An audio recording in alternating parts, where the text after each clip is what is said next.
Tā, kas mums šis ir? Tā kā mikroskopa galdiņš, ja? Čau! Jā. Mēs esam nonākuši ieskaties LV Jā. stendā pie mikroskopu galdiem. Mums ir 2 galdi ar mikroskopiem. Un tad Šis izskatās ļoti interesanti. Es tā kā šitas mikroskops Tā ir sūna, ko mēs redzam, ja? Šitas ir sūnas, jā. Jā. Šitas mums ir īstenībā šajā izstādē viens no tādiem populārākajiem, jo nav nekur acis jāliek klātīm. Var mainīt, reku akmentiņu nomainam, pieregulējam asumu. Asumu tuliņās dabūsim arī. Tā. Reku tagad šitā izskatās akmentiņš uz palielinājumu.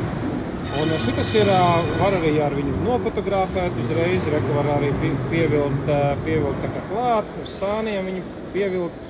Atkal bišķiņ pieregulējām asumu, un tad varam tuvāk jau dabūt akmentiņu. Tā regulēšana ar vienu podziņu ļoti vienkārši. Ar vienu, te tādi rullīši visiem mikroskopiem, un ar šiem rullīšiem. Kam domāts tie apakšējie tie? Šitie ir domāti gaismai. Jebkuram mikroskopam, lai attēls būtu labs, ir nepieciešams diezgan spēcīgs apgaismojums. Un šitas ļauj viņu novietot kā vien vajag.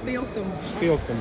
Savādāk, kas notiek, ja mēs paņemam gaismu nost, tad viņš tā kā paliek tāds bišķiņ tā kā blāvāks. Jā. Un tagad uzliekam atpakaļ. Un viņš tad bišķiņ jau atkal tā labāk.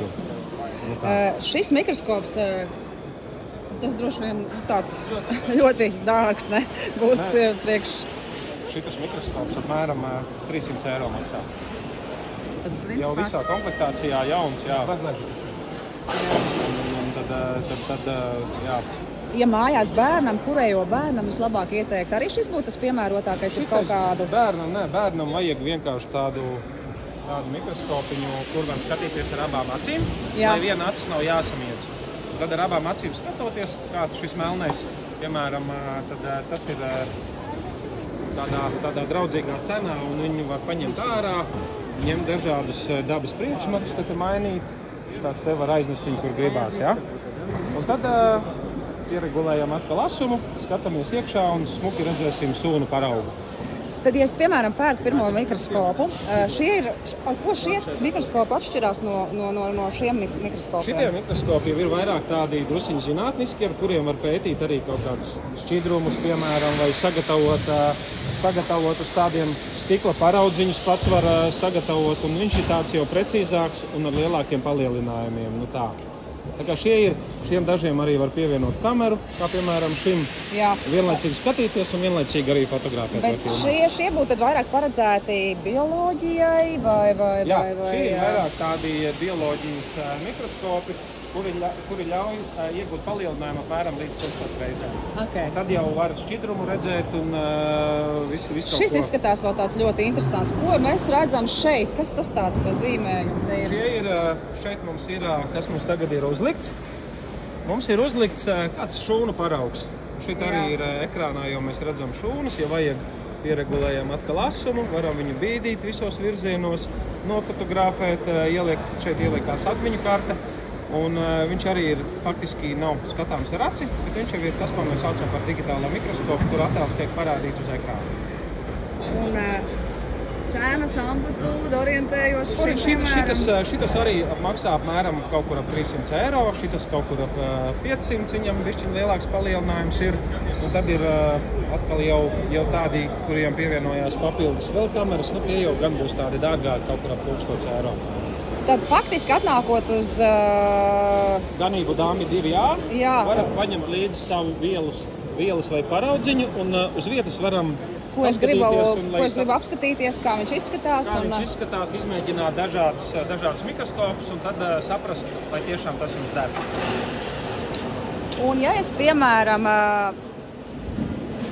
bērnam pērku mikroskopu, tad kas ir tas jūs teicāt par to, ka ir ļoti svarīgi, ka var paņemt rokās, iznest dabā, tas ir šis mikroskopiņš. Jā. Bet ja es gribu kaut ko, kur ir gaismas klāt un kur vēl kaut kāds tāds jaudīgāks, ko tad varētu vēl ieteikt? Piemēram šādi, tas ir tā teikt skolēniem, studentiem, arī kaut kādu tādu bioloģiju tādā sākumā līmenī, arī vielas tiek sagatavotas vai arī var gatavos paraudzīgus nopirkt vai var pats sagatavot. Tas gaismu. Un tad šos liekot uz paraudziņiem, jau tāds skolnieku studentu mikroskops, kas ir jau ļoti labi un kvalitatīvi asi parādīs arī platā. Nu, super. Tad faktiski tikai jānāk uz... Nāciet droši visu uz vietas, paņemiet līdzi savu kādu paraugu un tad uz vietas sapratīsiet, kas jums tieši der. Un ja man tomēr tā rocība neatļauj un ir pavisam ierobežots budžets, kas ir tas, kas ir tie kvalitatīvi, bet lētākie? Varbūt tie 3 mikroskopi bērniem, kurš maksā apmēram 30 eiro. Un viņš ir tāds, viņš nebūs kvalitatīvi precīzs, bet kā bērnu iesācēju tāds mikroskopiņš pirmais, viņš labi derēs un arī varēs ar viņu kaut ko redzēt. Vienkārši nebūs tik precīzi un nebūs tas gaišums tāds tā kā, šiem piemēram. Sirsnīgs paldies! Nav par ko! Ļoti izsmeļoši, paldies liels!